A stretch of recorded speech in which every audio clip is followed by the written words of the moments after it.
Organizaciones como Amnistía Internacional documentan tácticas represivas para silenciar a los defensores y defensoras de los derechos humanos en la mayoría de los países del mundo.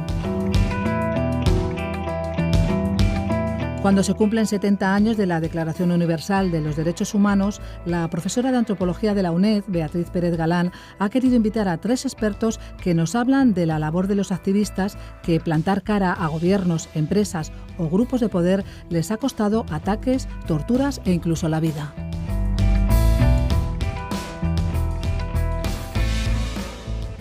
Bienvenidos, bienvenidas a este espacio de Radio UNED, Antropología en Radio, que dedicamos a conocer y a difundir la situación de los pueblos indígenas en América Latina y las amenazas a las que se enfrentan. Este programa está dedicado a conocer la situación y a hablar sobre quienes defienden a los defensores de los derechos humanos, en este caso de los derechos de los pueblos indígenas. La oportunidad de hablar de este tema tiene que ver con el 20º aniversario de la Declaración de Naciones Unidas sobre los defensores de los derechos humanos, con una cumbre mundial de defensores de los derechos en París, y también es el 5º aniversario de la Resolución de Naciones Unidas sobre protección de mujeres, de las mujeres. En este contexto vivimos también en una coyuntura concreta que se extiende a todo el mundo, que es una creciente criminalización de la protesta social y de las amenazas que se ciernen contra los defensores y las defensoras de los derechos humanos. Esta situación es particularmente grave en América Latina, que es la región del mundo donde se concentra una mayor cantidad de asesinatos, de desapariciones forzadas, etcétera, de estas personas, de estos defensores.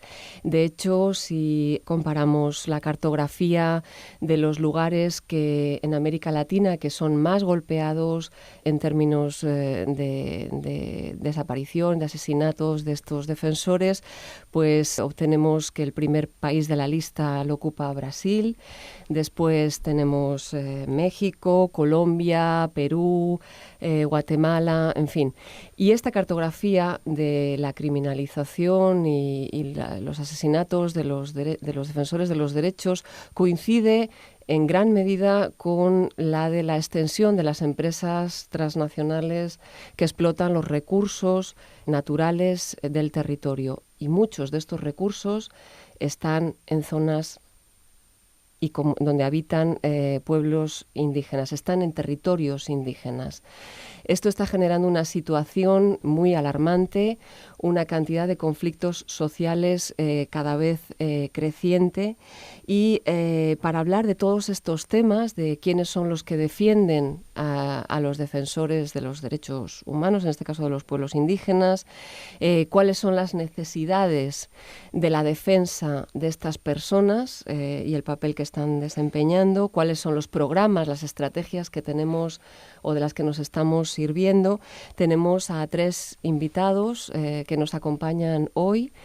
En primer lugar, Aura Lolita Chávez. Lolita es feminista y líder del movimiento comunitario Maya Quiché de Guatemala.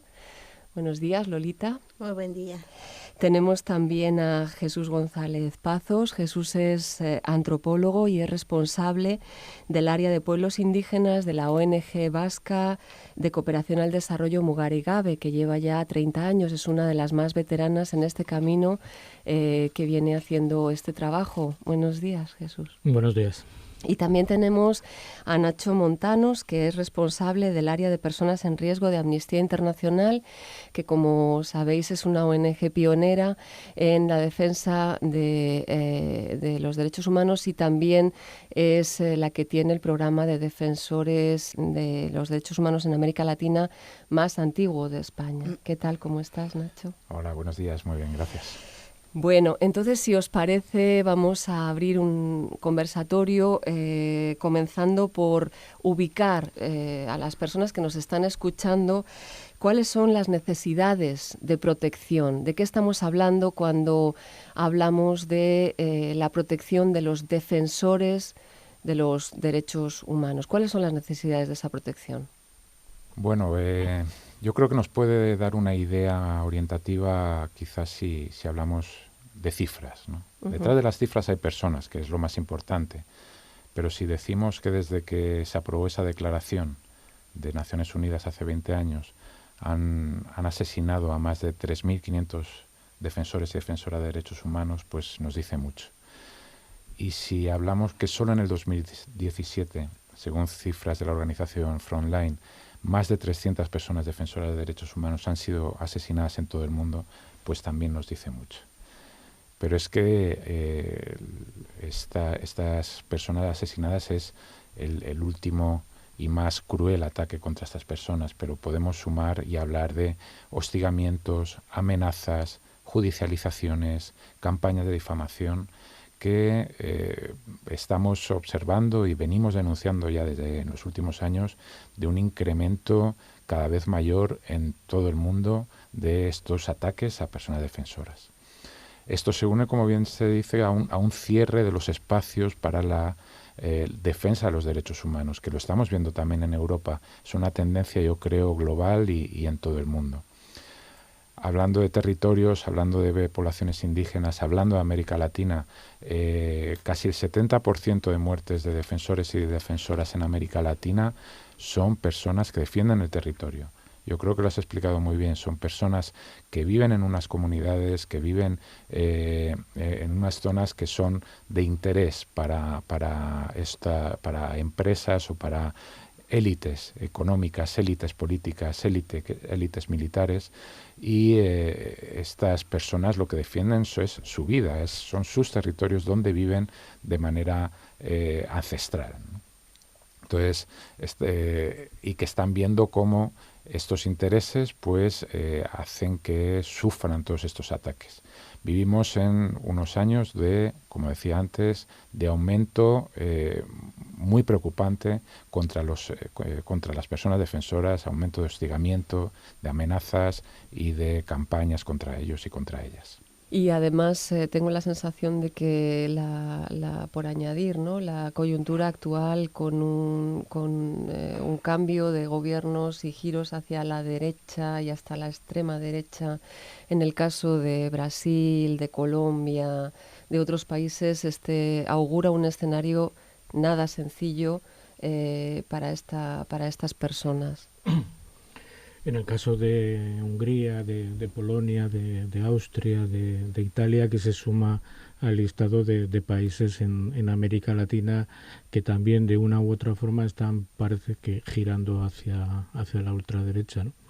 Yo creo que Nacho ha hecho un repaso muy claro de las necesidades en estos momentos, ¿no? Quizás complementariamente yo añadiría dos elementos. Uno, hay que contextualizar lo que está ocurriendo, y la contextualización es en una ola de ultraneoliberalismo que no solamente se está dando en América Latina, sino que yo diría que ha empezado en Europa, que ha continuado en Estados Unidos, y que en estos momentos, sobre todo tras las elecciones en Brasil, pero también anteriormente en Colombia o en Argentina, llega a América Latina, ¿no? El contexto es el sistema neoliberal, o casi podríamos empezar a hablar del sistema ultra neoliberal, en el cual los derechos humanos directamente desaparecen. Si hacemos un repaso a la hemeroteca, yo diría que hasta hace aproximadamente una década, y simplemente retrotrayéndonos a estas dos últimas décadas, desde la aprobación de la Declaración de Naciones Unidas, había grandes declaraciones, incluso había conferencias mundiales continuamente donde los derechos humanos estaban presentes. La clase política tradicional europea, norteamericana o latinoamericana continuamente tenía conceptos de derechos humanos en sus discursos. Otra cosa es que eso se llevara a efectos reales, pero los derechos humanos estaban ahí. Desde hace una década prácticamente no encontramos declaraciones en las cuales los derechos humanos ni tan siquiera se mencionan, ¿no? Si a eso unimos una situación de contexto en el cual ha aumentado exponencialmente la persecución a defensores y defensoras de los derechos humanos, nos estamos encontrando en una situación en la cual ya las organizaciones, la sociedad civil no lucha por los derechos humanos, sino que estamos luchando para defender a quienes defienden los derechos humanos. Es como rizar el rizo, ¿no? Yo creo que esos elementos de contexto son también importantes tenerlos en cuenta. Compartir también este diálogo que tenemos acá con Jesús, con Beatriz y con Nacho también da para que tengamos como un panorama general. Yo solo quisiera aportar en este análisis de contextos y de coyunturas y de situaciones, de hacer énfasis en 4 puntitos. 1, que estamos en el peor momento de la situación de protección a defensores y defensoras. Eso tendría que dar como nuestro horizonte a cuáles caminos nos planteamos. 2, es que estamos ante un modelo que le llaman modelo de desarrollo, que para cierta parte de la humanidad, que muy pequeña, que son las élites económicas, significa pues todos los beneficios de acumulación. Para los pueblos es muerte y destrucción, porque estamos hablando de modelos diferentes. Tenemos nuestro propio modelo, el cual no se ha tomado en cuenta. Y lo otro es que estamos en disputa territorial en los territorios, o sea, hablar de derechos humanos queda ya como muy limitado y los pueblos estamos trascendiendo en hablar de derechos territoriales, pero también hablar de derechos de la madre tierra.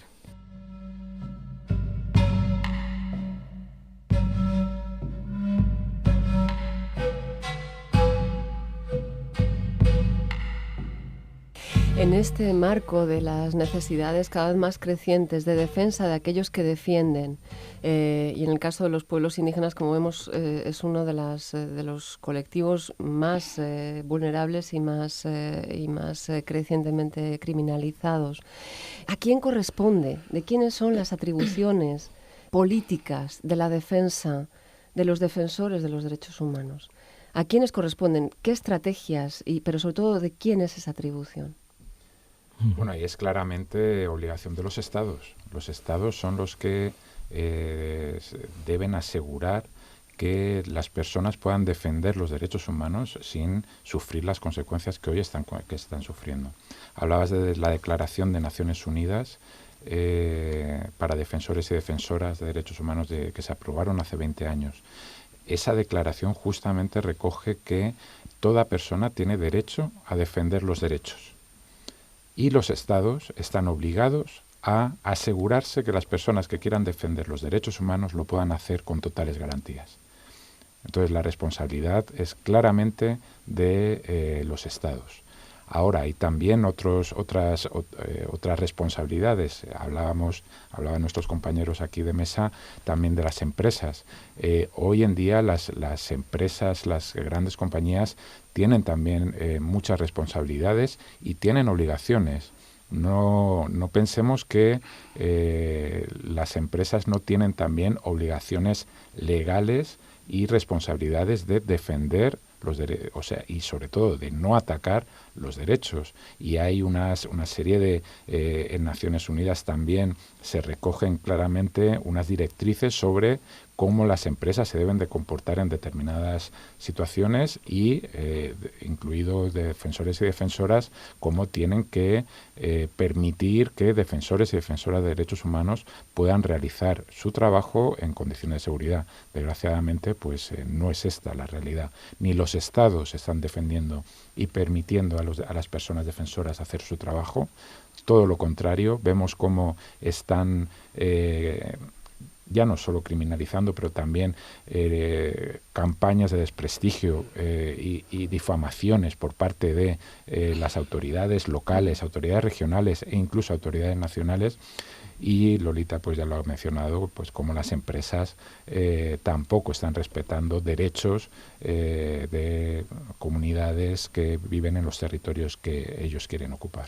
Los instrumentos legales que tenemos a nivel internacional, como el Convenio 169 de la OIT, como la Declaración de Naciones Unidas sobre los Derechos de los Pueblos Indígenas de 2007, en muchos casos nos encontramos, por citar dos de los que hay, en muchos casos nos encontramos que no son vinculantes, quiero decir, que no vinculan a su cumplimiento, sobre todo estoy hablando de la Declaración de 2007. ¿Qué instrumentos legales hay para tratar de hacer cumplir esta necesidad, que por otro lado se ve conculcada cotidianamente. Estoy pensando en el derecho, por ejemplo, a consulta previa, que tienen, ¿no? Pero que es sistemáticamente conculcado en el caso de los pueblos indígenas. Claro, y creo que aquí también tenemos que vincular que esto es más complejo de lo que nos imaginamos. Pues Nacho, hablabas de la responsabilidad de los estados. Los pueblos estamos hablando de las responsabilidades compartidas. Estamos hablando de que tanto el Estado en donde estamos, en donde están generando esta represión y persecución, muerte hacia los defensores y defensoras y la criminalización, tiene mucho que ver los Estados. Pero también tiene que ver de dónde surgen los planes de la destrucción que está pasando en nuestros territorios. Entonces aquí es un llamado a Europa, por ejemplo. Las responsabilidades hay que asumirlas. Las empresas muchas están saliendo de Europa y hay que asumir la responsabilidad de los estados de origen. Luego también hay responsabilidad de las propias empresas. De los cuerpos corporativos necesitamos ver cuáles son las responsabilidades. Si las empresas están manchadas con sangre, es necesario asumir la situación de justicia. La banca, las corporativas en banca, es quienes le financian, pero también los planes de acción ya tú lo mencionabas, de Naciones Unidas, hay que cambiar todas las declaraciones. Organizaciones también, es importante, las organizaciones de las comunidades de los pueblos y sociedad civil. O sea, cuando hablamos de las sociedades, que de los territorios, también hay un compromiso de no servirle al neoliberalismo. Y lo otro son los tribunales. Se están generando estas empresas tribunales macro que ya trascienden a los sistemas de justicia propios de los estados. Y ahí viene el convenio 169. El Estado de Guatemala, por ejemplo, ratificó el convenio 169, pero no lo aplicó y no lo respetó y dio licencias a diestra y siniestra, mineras, en fin. Y lo que hicimos como una respuesta es hacer consultas comunitarias de buena fe, autónomas, propias, sin la participación del Estado. Entonces, los estados deben asumir estos compromisos internacionales, pero deben haber entes verificadores de este cumplimiento. Quizás, desde mi punto de vista, y por supuesto compartiendo lo que se ha dicho, yo creo que es importante a la hora de definir las responsabilidades de estas situaciones, de empezar a poner nombres. Porque creo que el sistema dominante en estos momentos es tan perverso que nos confunde con conceptos que la población no dominamos. Cuando hablamos de los estados o cuando hablamos de que los mercados en estos momentos están dominando el sistema internacional, claro, nadie sabe realmente qué es eso de los mercados, ¿no? Como nadie sabe muy bien a veces definir al propio Estado, ¿no? Yo creo que un paso importante es empezar a definir las responsabilidades, por ejemplo, de los mercados. Los mercados son empresas, son además cada vez menos empresas, son grandes conglomerados de empresas controladas por determinados consejos de administración. Y esos consejos de administración normalmente suelen estar, digamos que por término medio, constituidos por 20 personas, 20 hombres, en la inmensísima mayoría de los casos, que tienen nombres y apellidos. Entonces, si agarramos cualquier empresa que están definiendo en estos momentos los lineamientos políticos y económicos, sí que podemos identificar nombres y responsabilidades. Podemos identificar nombres y responsabilidades no solamente respecto a esas élites económicas, sino también respecto a las élites políticas, ¿no? Élites políticas que en la mayoría de los casos en el sistema neoliberal actual están al servicio de las élites económicas. Todos y todas podemos identificar a la clase política tradicional en el Estado español, en el francés, en el alemán, en el guatemalteco, en el peruano, en el argentino o en el brasileño, ¿no? Y ahí hay nombres y apellidos, ¿no? Yo creo que identificar realmente a los responsables nos permite dar un paso en la exigencia respecto al cumplimiento de los derechos humanos o en la exigencia respecto a la protección de quienes están jugando la vida claramente por defender esos derechos.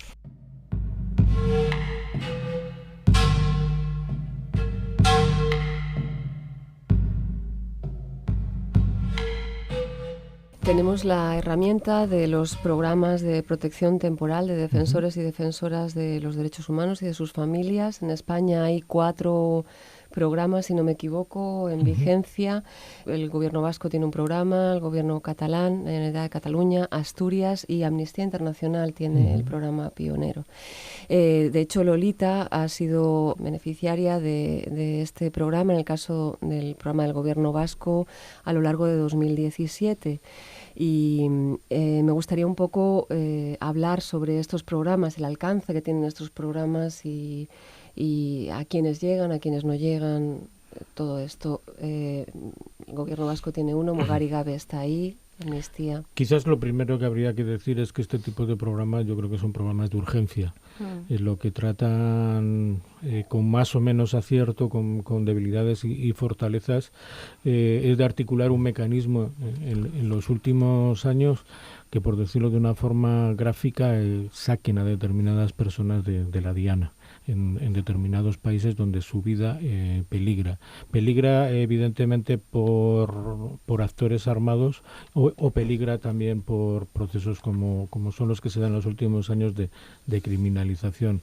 En ese marco, la mayoría son programas temporales que se están articulando desde organizaciones sociales o desde gobiernos autónomos y aprovecho para hacer una demanda a que los gobiernos centrales también se impliquen en estos procesos, ¿no? Pero repito, responden a urgencias. Son programas de 6 meses, de un año, que tratan de sacar a un número muy reducido de personas. Chocamos continuamente con las cuestiones presupuestarias, logísticas y organizativas, sacarlas durante un tiempo de ese territorio donde su vida peligra de una u otra forma, ¿no? Se trata, y a mí me parece que es algo importante, de que estos programas al mismo tiempo generen una plataforma para que estas personas puedan hacer incidencia política, puedan denunciar las violaciones sistemáticas a los derechos humanos en sus territorios, en aquellos espacios donde son acogidos en el marco de estos programas, que yo de alguna forma casi es lo que más valor puedo dar, por supuesto más valor, pero siempre en segundo lugar. El primer valor es el proteger a estas personas, el asegurar su vida y sus condiciones de vida durante un tiempo, ¿no? Pero todo ese trabajo que se puede hacer de incidencia política, de denuncia de sus territorios, hace que sus vidas peligren. El poder hacer este trabajo en espacios mucho más amplios como el europeo, a mí me parece que es algo que hay que subrayar, ¿no? Porque pone en cuestión en la propia Europa, en este caso, bueno, pues muchas de las responsabilidades que estamos hablando, que no residen en Perú, no residen en Brasil o en Guatemala, sino que también muchas de esas responsabilidades residen aquí, y el tener a estas personas aquí también nos permite hacer ese trabajo. Y es un trabajo conjunto de asociaciones, o sea, de personas de la sociedad civil, de ONGs, gobierno, etcétera. ¿Cómo funcionan estos programas? Bueno, yo creo que lo ha explicado bien. Uniría, además de la urgencia, permíteme que añade, que por lo menos para nuestro programa de Amnistía Internacional, para nosotros tenemos muy claro que es la última medida. Es decir, hay que dejar muy claro que las personas defensoras no quieren salir de sus países, quieren seguir defendiendo los derechos humanos en sus países. Y en nuestro caso, como Amnistía Internacional, por supuesto, no queremos sacar a nadie de sus países, porque finalmente lo que estás haciendo, además, es debilitar el movimiento de derechos humanos en esas comunidades y en esos lugares que es justamente donde tendrían que estar, porque son los principales agentes de cambio, porque son las personas que están haciéndolo todo para que las cosas cambien. Entonces, por nuestra parte, antes de tomar una decisión así, evidentemente previa decisión de la persona, de la mujer, del hombre defensora de derechos humanos, intentamos todo lo que podamos. Campañas de movilización, acciones urgentes, incidencia política, incidencia a los gobiernos europeos, es decir, todo lo que esté en nuestra mano, incluso si es posible, mover a esa persona que se encuentra en alto riesgo dentro de la región, dentro del país, dentro del continente, o sea, todo lo que se pueda, a menos sacarla del país. Claro, cuando ya las condiciones son imposibles, cuando ya el riesgo de vida es tan alto, entonces es cuando se decide un caso así. En el caso de Amnistía Internacional, pues las personas que trabajan en la oficina internacional, que trabajan en los países, están en contacto habitual, directo, con las personas defensoras de derechos humanos, y cuando detectan una situación o un caso así es cuando ya pues se habla, se valora, y cuando si se ve que esa es la decisión más adecuada, pues se ponen en contacto con la sección española de Amnistía Internacional y se pone en marcha todo el proceso pues para que estas personas puedan venir a España, puedan estar residiendo durante un año en España. Y en la línea de lo que ya se ha comentado, pues lo que nosotros intentamos transmitir es transformar estos ataques y estas amenazas, también transformarlas en oportunidades. En oportunidad para poder hablar de derechos humanos y de la situación que esas personas están viviendo aquí en España, de llevarlas a cuantos más sitios mejor, de hacer incidencia, porque además tenemos comprobado que todo lo que podamos decir nosotros como organización no tiene tanta fuerza como cuando Lolita te cuenta qué está pasando en su territorio. Entonces, pues intentamos que durante ese año estas personas pues puedan hablar, ser altavoz un poco de las situaciones que están pasando, y después también un aspecto para nosotros muy importante, que también se puedan recuperar física y psicológicamente de todo lo que han vivido. Son personas que han sufrido ataques a sus familias. Si hablamos de mujeres defensoras, pues con las familias, los hijos se convierten en dianas, tienen ataques muy específicos, que han podido incluso sufrir atentados, que han vivido situaciones de estrés, de mucho estrés. Entonces suelen venir con consecuencias a nivel físico, a nivel psicológico, y también entendemos que es un espacio, un tiempo para que estas personas pues se puedan recuperar con el objetivo de poder regresar y continuar trabajando, ¿no? de forma positiva.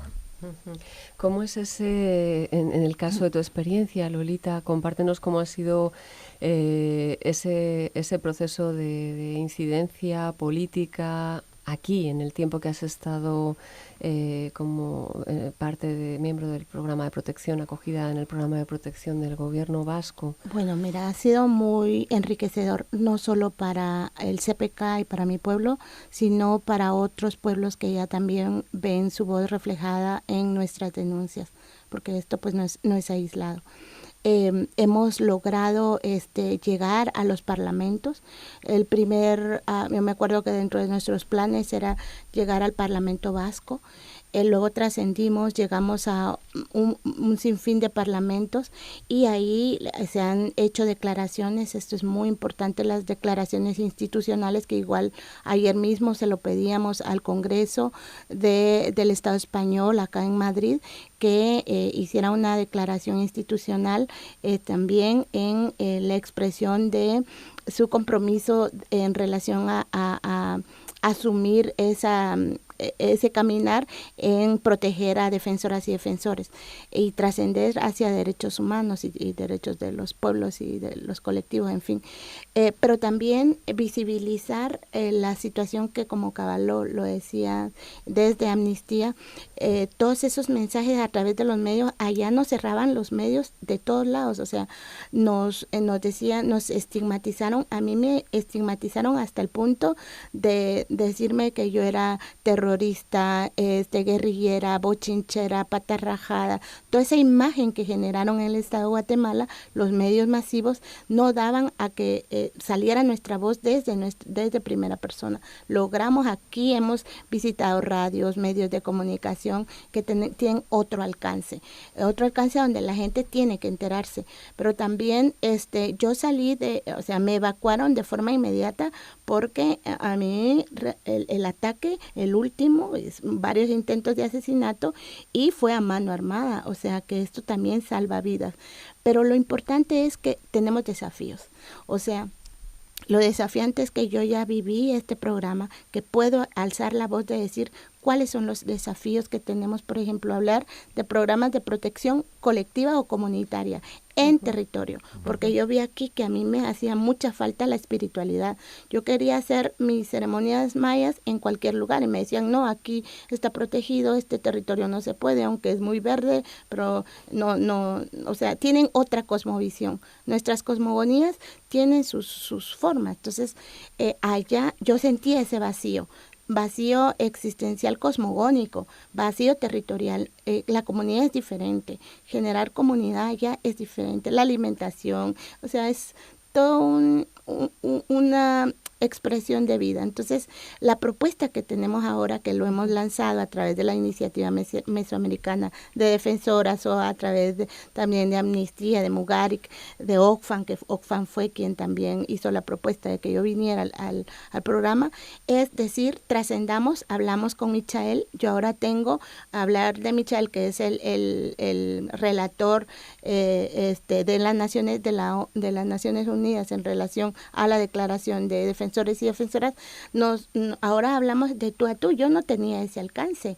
Ahora ya me comunico con las relatorías, con la relatora de pueblos indígenas de las Naciones Unidas, con la CIDH, o sea, esos alcances. El Parlamento Europeo hizo el compromiso de llevar la misión, ya llegó una misión a verificar la situación de defensoras y defensores en Guatemala. Estos son logros también que se han hecho gracias a esta articulación, y el plan que yo tengo ahora es regresar al territorio, no entrar a Guatemala porque estoy criminalizada y hay varios intentos, siguen los planes de intento de asesinato, pero hay otras propuestas. Me vinculé con los movimientos de, por ejemplo, que atienden otras problemáticas como lo de los de migración, me vinculé con movimientos feministas, y ahora me muevo en territorios de Abya Yala, donde hay otras luchas de los pueblos, y eso se logra gracias a que se planifica, que salimos no porque queremos,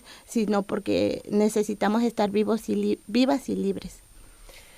Pues muchas gracias. No sé si queréis añadir algo más, es muy interesante, podríamos seguir conversando mucho sobre estos temas. Creo que es importante que desde este espacio se divulgue lo que hacen los defensores y también lo que hacen los que defienden a los defensores, y la importancia de poder garantizar, primero, visibilizar las situaciones que hacen que no puedan estar en su propio territorio, señalar también quiénes son, por qué, quiénes son los culpables, quiénes son los actores de estos procesos políticos, eminentemente políticos, y cuáles son las vías que estamos utilizando en el fondo para tratar de dignificar esa situación que no tendría por qué producirse, ¿no?